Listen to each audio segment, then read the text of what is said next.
शंकर भगवान की उदारता किसको कहते हैं?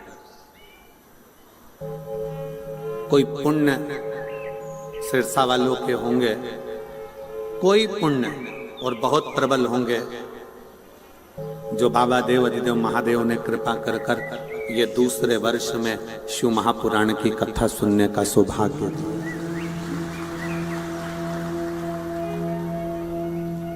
शिव की कृपा से और तेरी कृपा बिना ना हिले एक भी अणु लेते हैं श्वास कृपा से तनु तनु बखान क्या करूं मैं रातों के ढेर का चपटी भभूत में खजाना कुबेर का हे गंगधार मुक्ति द्वार ओंकार तू बोले ओंकार तू आयो शरण दिया शंभो तार तार तू। ये उसकी उदारता से मिला, ये उसकी कृपा से मिला, ये उसकी करुणा से मिला।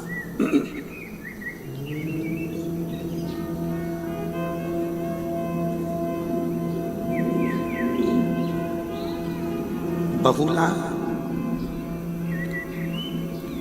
नंदा से कह रही है, क्या मैंने अपने पति से अपशब्द कहे, मैंने अपने पति से आड़ा टेढ़ा कहा है, क्या मेरे पति मुझे वापस बुला सकते? क्या मेरे पति मुझे वापस रख सकते? बुला लेंगे, बुला सकते। नंदा ने कहा, जो दुनिया में कोई नहीं कर सकता वो स्वयं देवाधिदेव महादेव कर सकते हैं, स्वयं शिव। जो दुनिया में कोई नहीं कर सका, जो दुनिया में कोई नहीं कर पाया, वो केवल एक शंकर कर सकते हैं। मेरी जीजियों, मेरे जीजाओं, मेरी बेटियों, बेटाओं, मेरी माताओं, सबसे ज्यादा जरूरी है हमारा अच्छा व्यवहार।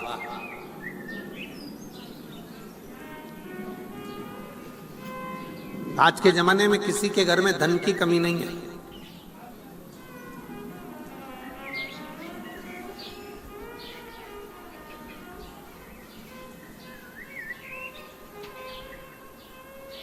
आज के जमाने में सबसे बड़ी कमी है व्यवहार की।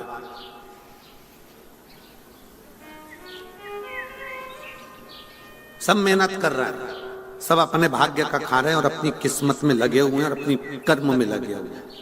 सब खूब मेहनत कर रहे हैं, खूब कमा रहे हैं, खूब खा रहे हैं, पर सबसे ज्यादा कमी हो गई है अच्छे व्यवहार की। मेरे शिवजी जैसा व्यवहार लेकर आओ। गले में विष भरा पड़ा है शंकर भगवान के और मस्तक पर गंगा रखी हुई है। कितना भी क्रोध तुम्हारे कंठ पर हो, पर भेजा ठंडा रखिए गंगा जैसा, भेजा ठंडा।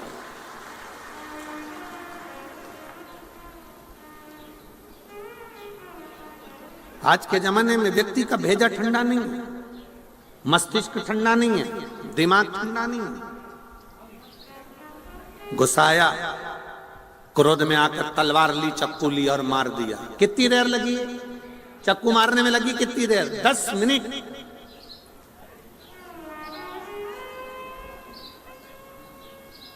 दस मिनट चक्कू मारने में लगा। गया, दौड़ा, चक्कू ढूंढा, लाया और गोपा, और वो व्यक्ति मर भी गया, चले भी गया, समाप्त भी हो गया। मालूम पड़े 10 मिनट चक्कू मारने में लगे। पर ईमानदारी से बोलो, क्या केस, अदालत का केस क्या 10 मिनट में निपट जाएगा? जम के तो बोलो जरा। नहीं, कितना समय लग जाएगा? 10 साल। 10 मिनट के क्रोध ने 10 साल बर्बाद कर दिए। 10 मिनट के क्रोध ने 10 साल पीछे धकेल दिया, तुम्हारे बच्चों को भी, परिवार को भी, कुटुंब को भी, कबीले को भी और सबको। हम उसको संयमित ही नहीं रख पाए।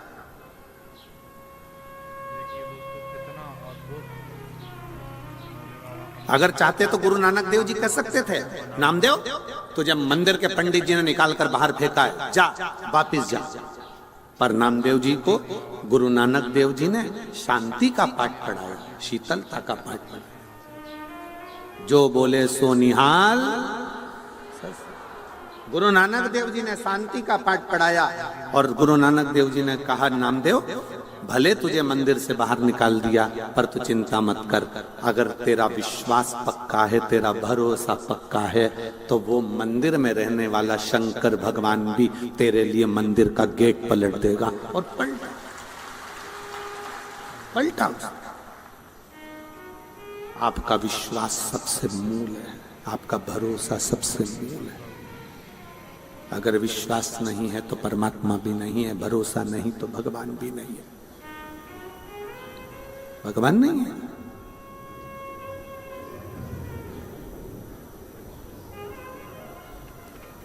उत्तानपाद के बेटे उत्तम की पत्नी बहुला ने नंदा से कहा, क्या मुझे मेरा पति वापस मिल सकता है? हाँ, शिव मिला सकता है।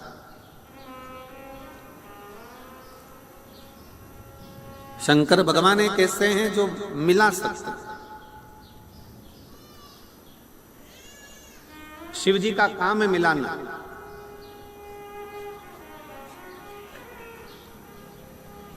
शंकर भगवान का काम है मिलाना।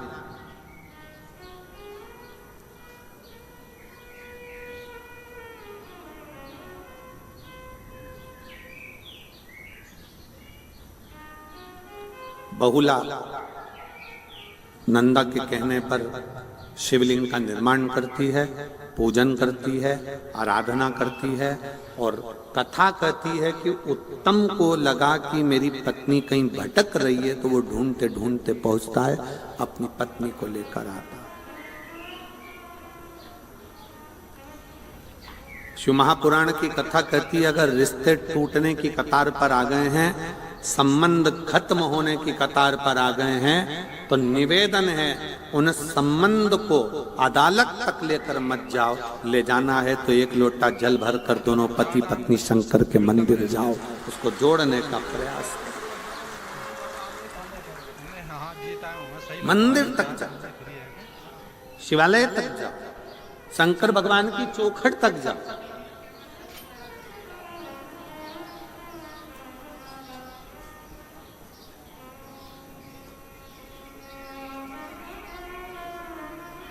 कितनी अकड़ से लोग कहते हैं, आन दे मेरा समय मैं दिखा दूंगा तेरे को, आन दे मेरा समय मैं बताऊंगा तेरे को। अकड़ से कह दिया, आन दे मेरा समय मैं तुझे दिखा दूंगा। छाती में दर्द हुआ, हॉस्पिटल ले गए, डॉक्टर ने कहा समय आ गया, ले और अकड़ ले, आन दे मेरा समय मैं दिखाऊंगा कि मैं क्या। दर्द उठा, हॉस्पिटल ले गए, डॉक्टर ने कह दिया समय आ गया। अब आईसीयू में पड़ा है, आईसीयू में पड़ा। अब क्या दिखाएगा? अब तो हरी झंडी ऊपर वाला दिखाए, अब तू क्या दिखाएगा?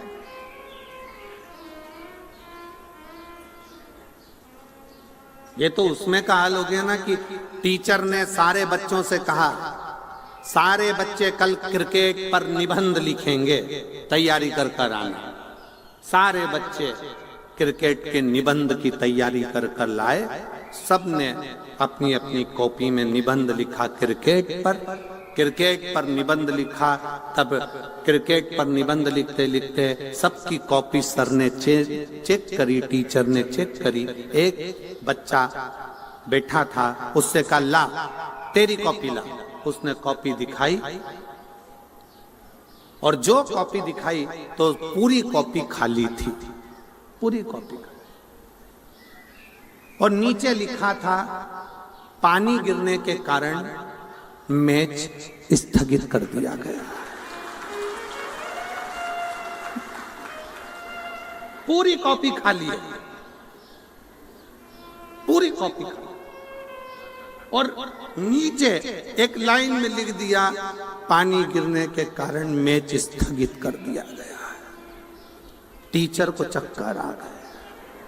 टीचर, अरे बेवकूफ है, पागल है, मैंने तुझे कहा था क्रिकेट पर निबंध लिखा, स्थगित हो गया तो कैसे लिखता, नीचे लिख दिया। हम यही जिंदगी जी रहे हैं, बस मेरा समय आन दो, समय का इंतजार करते रहते हैं, भाग्य के भरोसे बैठे रहते हैं। भाग्य में होगा तब मिलेगा, भाग्य में होगा तब मिलेगा, भाग्य में होगा तब मिलेगा, भाग्य में होगा तब मिलेगा। भाग्य के भरोसे मेरे शंकर भगवान नहीं कहते कि भाग्य के भरोसे बैठो। मेरे शंकर भगवान कहते हैं अपना कर्म करो, मेहनत करो। जब मेहनत करोगे तो भाग्य खुद लिखोगे, कोई दूसरा नहीं लिखेगा। आप मेहनत ही नहीं कर रहे और बैठे भाग्य के भरोसे।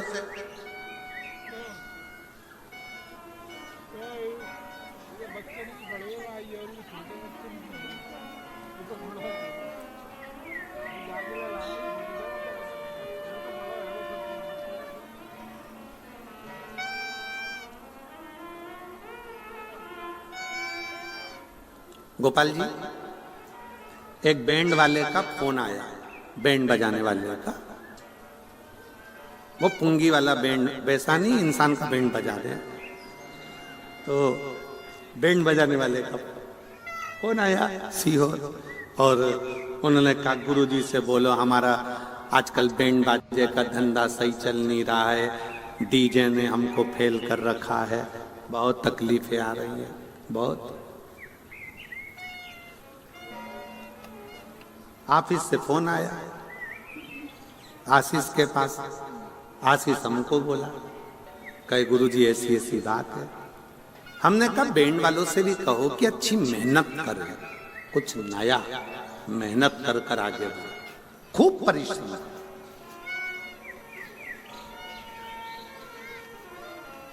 आप मानेंगे नहीं कि इतनी मेहनत वो बैंड वाले ने करी। अलग अलग तरह का वाद्य यंत्र लाया, अलग अलग तरह के वाद्य यंत्र बजाना चालू करा, सोशल मीडिया पे अपना प्रचार करना प्रारंभ करा। आज उस बैंड वाले के पास रत्ती भर समय नहीं है कि कहीं जा सके, अपने कर्म। हम भाग्य के भरोसे ना बैठे, आएगा देखा जाएगा, किस्मत में होगा तो देखेंगे, भाग्य में होगा तो मिल जाएगा, भाग्य में होगा तो मिल जाएगा, भाग्य में होगा तो मिल जाएगा ना। शिव महापुराण की कथा कहती है मेहनत करिए, परिश्रम करिए और पूर्ण परिश्रम करिए। आप अपने भाग्य को लिखने का हक रखते हो खुद।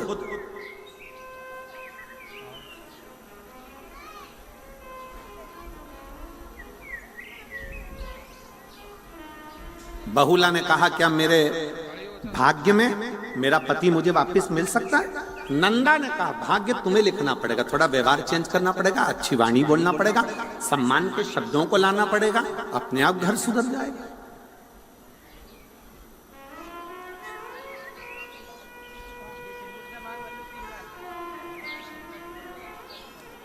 पहले के संबंध आज के संबंध जमीन आसमान का अंतर है। पहले के संबंध में लड़का लड़की को नहीं देखता था, लड़की लड़के को नहीं देखती थी। गए, यहाँ पर बैठी होंगी कई बुजुर्ग मेरी माताएं, बूढ़ी बूढ़ी माताएं मेरी बैठी होंगी जो ये जानती हैं। चाय की ट्रे लेकर गए, लड़की ने नीचे रखी चाय की ट्रे, और जो चाय की ट्रे लड़की ने नीचे रखी, चाय की ट्रे रखकर लड़के ने लड़की को निगाह भर कर देखा, लड़की ने लड़के को देखा, ना बोले ना चाले, और शादी पक्की हो गई। और वो शादी चली, खूब चली, आज तक चल रही है। जितना तो नवयुवक लड़के लड़कियों में, जितना तो नवयुवक बेटा बेटियों में, जितना तो नवयुवक बहुओं और बच्चों में प्रेम नहीं, उतना तो घर के बुजुर्ग में, सास ससुर में, बूढ़े बूढ़ों में स्नेह, इतना प्रेम है। बोलो री जीजी सही है कि गलत? इतना प्रेम है उनका, इतना प्रेम कि अगर वो मान लो कहीं चली भी जाए, मान लो अगर बुजुर्ग हो गई, बूढ़ी हो गई माँ, बुजुर्ग है, और अगर वो मान लो कहीं चली भी गई तो तुरंत बार बार पूछेंगे काय को जा रही है, क्या करेगी जाकर, वहां क्या करना जाकर। और एक नवयुवक लड़का लड़की, एक नवयुवक बहू बेटा, पत्नी अगर चली गई तो ये तुरंत दोस्तों को फोन लगा कर कहते चलो जरा सिरसा घूम के आ। अंतर है, बहुत अंतर है दोनों में। ना लड़के ने लड़की को देखा था, ना लड़की ने लड़के को देखा था, संबंध पक्का हुआ, वो संबंध आज तक चल रहा है। और एक आज का संबंध, लड़का लड़की को दिखाओ, लड़की लड़के को दिखाओ, दोनों एक दूसरे को होटल में मिले, होटल में देखने के बाद भी इनका मन नहीं भरावे तो फिर वापिस मिले, 3-3 घंटा बात करी, संबंध पक्का हो गया, रात को 8 बजे से लगे सुबह 4 बजे तक मोबाइल पे बात करते रहे, इतनी बात करी, इतनी बात करी, इतनी बात करी, और बात करते करते करते करते शादी भी हो गई, और मालूम पड़ा 2-5 साल टिकी नहीं। और चल क्या मतलब,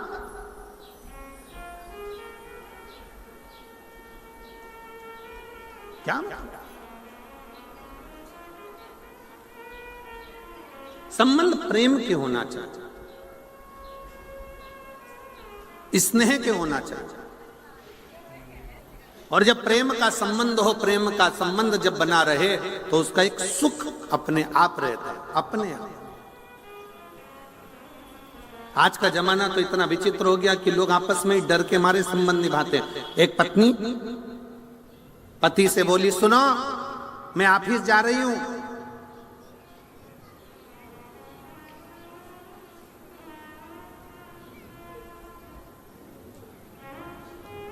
बच्चों के थोड़े से कपड़े बाथरूम में रखे हैं,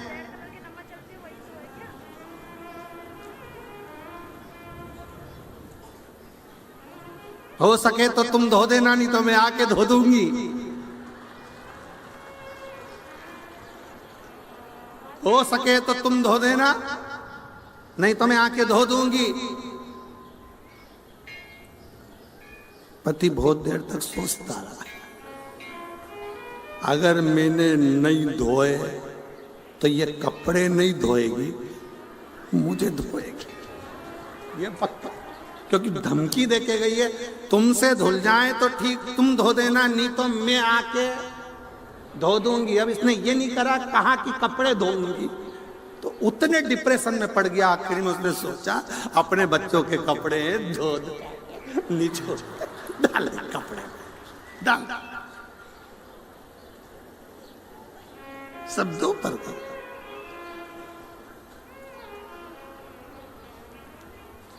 पत्नी ने आते से पूछा, धुल गए? धुल गए? पति बोला, मैं तुझे इतना प्रेम करता हूं। अब ये नहीं बोला कि तुझसे डरता हूं, इतना प्रेम करता हूं, मैंने धो दिया, सब धो दिया। शिव तत्व है, शंकर है, बड़ा अड़भंगा है इसमें। कितनी सुंदर एक बात आती है। एक बार भगवान शंकर से पार्वती जी बोली, गणेश जी महाराज मोदक के लिए तरस रहे थे, लड्डू चाहिए था गणेश जी को, और लड्डू रखे थे ऊपर। अब गणेश जी ऊपर चढ़े नहीं, और चूहा ऊपर चढ़ के लड्डू खा के नीचे आ जाए। अच्छा, चूहा एबला बहुत होता है, ये हमेशा बेकार चीज नहीं खाता, कपड़े में भी देख लेगा कौन सा कपड़ा अच्छा उसी को खाएगा, क्वालिटी चीज चाहिए। हमें तो लगता है आजकल के चूहे भी अच्छी कंपनी के आ गए, उन्हें भी क्वालिटी का सामान चाहिए।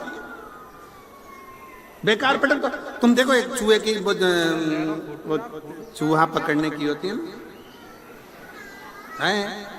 हाँ, पिंजरा, चूहादानी है। पर भगवान भी कहते हैं देखो, सब चीज एक जैसी नहीं रहती है। चूहे में चूहेदानी रहती है, साबुन में साबुनदानी रहती है, मच्छरदानी में मनुष्य रहता है। मच्छरदानी में कहाँ मच्छर रहता है? तो वो चूहे की जो दानी होती है तो उसमें वो रोटी का टुकड़ा रख दे। अब चूहे इतने समझदार होते हैं, वो टुकड़ा खाने जाते ही नहीं। बोलो जाते क्या? अब तुम उसका वो चूहादानी का ऐसा मुंह कर देते इधर। अब चूहा इतना होशियार, वो उधर जाए, इधर से घूम के अच्छा टिफिन का माल खा जा। चूहे तो आजकल ऐसा लग रहा है कि इनको सिखा के पैदा किया जा रहा है। तो समझ, अब गणेश जी महाराज तो नीचे बैठे और वो चूहा चढ़ गया ऊपर।